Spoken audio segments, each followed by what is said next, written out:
Bueno, pues a nosotros nos correspondió el tema interferencia con dos rendijas. Siguiente.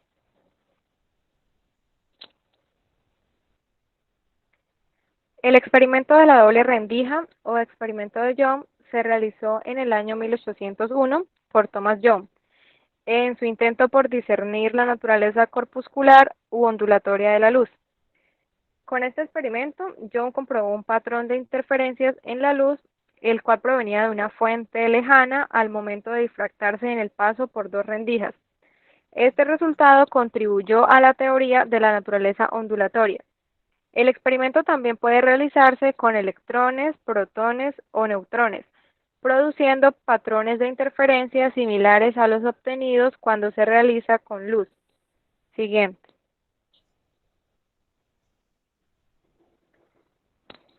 Relevancia física. Aunque este experimento se presenta habitualmente en el contexto de la mecánica cuántica, fue diseñado mucho antes de la llegada de esta teoría, con el fin de responder a la pregunta si la luz tenía una naturaleza corpuscular o si más bien consistía en ondas viajando por el éter, es decir, ondas sonoras viajando en el aire. La forma en que se presenta normalmente el experimento se realizó en el año 1961 utilizando electrones y mostrando la dualidad onda-corpúsculo de las partículas subatómicas. Para el año 1974 fue posible realizar el experimento en una forma más ambiciosa, es decir, la forma de electrón a electrón, con el que se comprobaron las hipótesis mecano-cuánticas predichas por Richard Feynman. Siguiente. Formulación clásica. La formulación original es diferente a la moderna, ya que en este experimento un estrecho haz de luz que es procedente de un pequeño agujero que se encuentra ubicado en la entrada de la cámara se divide en dos, esto a causa de una tarjeta cuya anchura es de unos 0.2 milímetros. Siguiente. La formulación moderna.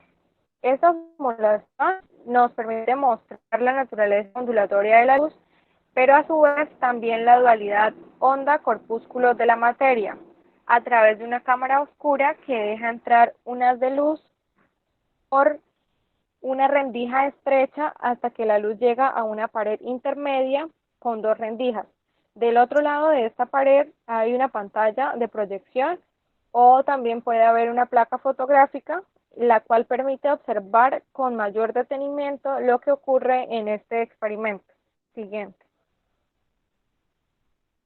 Bueno, a continuación yo voy a explicar el experimento.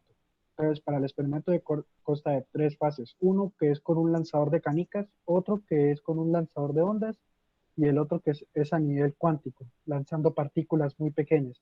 Entonces, vamos a explicar la primera que es lanzando canicas.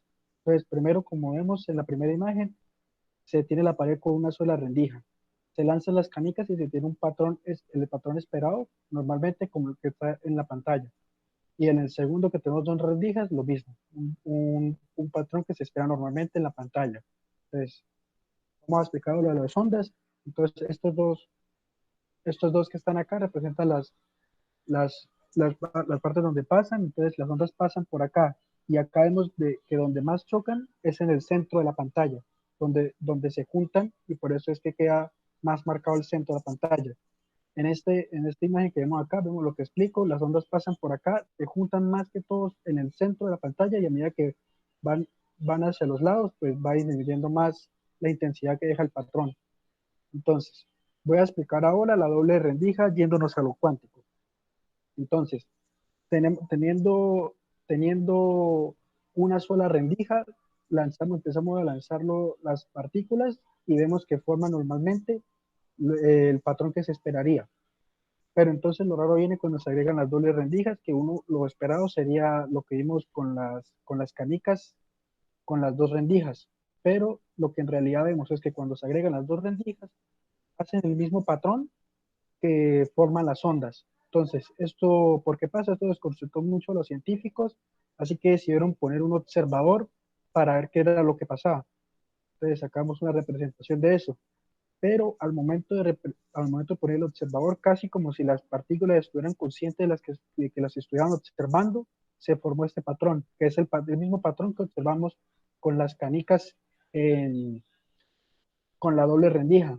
Entonces esto desconcertó muchísimo a los científicos y a continuación vamos a ver una explicación de por qué es que llega a pasar esto, de por qué forma este patrón cuando lo estamos observando. Entonces, lo primero vamos a explicar, vamos a dejar de ver el patrón como una canica muy pequeña y lo vamos a ver como con una función de onda. Entonces, estas funciones de onda, al momento de pasar por el medio de las dos rendijas, lo que pasa es que algunos suman sus amplitudes, mientras que otros se cancelan entre sí. Por ejemplo, estos dos suman sus amplitudes y hacen una amplitud más grande, mientras que estos van para direcciones contrarias y lo que hacen es cancelarse. Bueno, entonces este montón de probabilidades de sumarse y cancelarse es lo que forma el patrón de onda. Entre más cercano a la mitad de la pantalla esté, más probabilidades hay de que se sumen. Por eso es que en el centro de la pantalla hay una cantidad más grande de partículas. Entonces, vamos a ver por qué pasa esto. Entonces, primero que todo, acá vemos cómo las ondas llegan y tocan al medidor. Entonces, con una sola rendija, la partícula llega, sabemos su precisión y esto causa un colapso en la onda, pero se va a seguir desplazando y va a llegar y tocar la pantalla, lo que hace que se, se dibuje normalmente como sería lo esperado. Y acá vemos el patrón que dibuja con una sola rendija. El raro viene acá cuando tenemos los dos y tenemos los detectores. Entonces, lo que pasa acá es que to- el medidor toca el átomo, causa un colapso y lo que pasa es que causa que la suma de las amplitudes y todo lo que vimos se cancele antes de que siquiera llegue a suceder. Entonces, simplemente lo que pasa es que los átomos pasan normalmente y acá, como vemos, dibujan el patrón que normalmente se vería. Entonces, ¿esto por qué pasa? Esto genera muchas dudas. Entonces, como ya dije, pareciera que las partículas estuvieran conscientes de lo que estuviéramos observando. ¿Por qué pasa esto? Porque el medidor, es que acaso el medidor al ser muy grande y eso al ser algo de nivel cuántico es que afecta. Y la verdad es que no hay ninguna respuesta científica hoy en día para esto. Lo que hoy en día se tiene son diversas interpretaciones científicas de qué es lo que pasa.